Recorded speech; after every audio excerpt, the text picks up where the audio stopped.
Today I've come along to find out a bit more about a pioneering female engineer.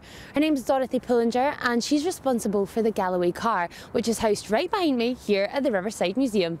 Let's go find out more. Dorothée Pullinger was born at the end of the 19th century, and she was the daughter of a very well-known car designer of the period. And when she left school at 16, she was really keen to join her father in Johnson's factory in Glasgow. And he was very resistant. You know, engineering's not a trade for women, etc. But she persisted, and she started at Johnson's works as a junior draftswoman, which for somebody who didn't go to university was still a possible route into professional engineering in the early part of the 20th century.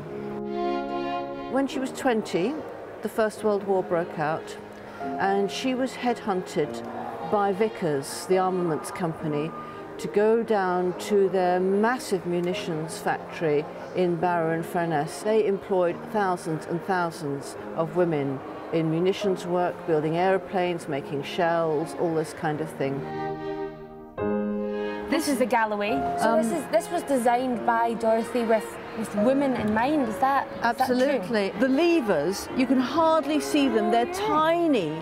They're still across, they're on the right-hand side, but they gradually moved into the middle of the car, which is where we associate them with now. Do you think that this has maybe changed the way that cars are made today? Do you think that? I think it was by then clearly understood that women were an important part of the motoring market to whom you could sell, and you know, right up to the present day, manufacturers are much more aware that they're not selling to a single type of driver.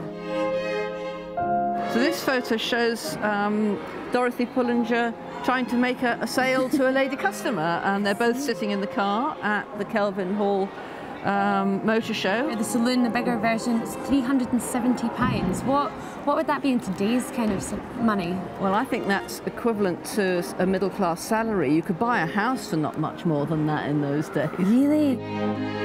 So the very fact that it was something that was come from this factory in Dumfriesshire, and a factory that was largely run and operated by women. It's such a kind of remarkable phenomenon within our history, and quite inspiring, and I think the main figure in this, Dorothée Pullinger, is quite an inspirational person, and her achievements were really quite extraordinary.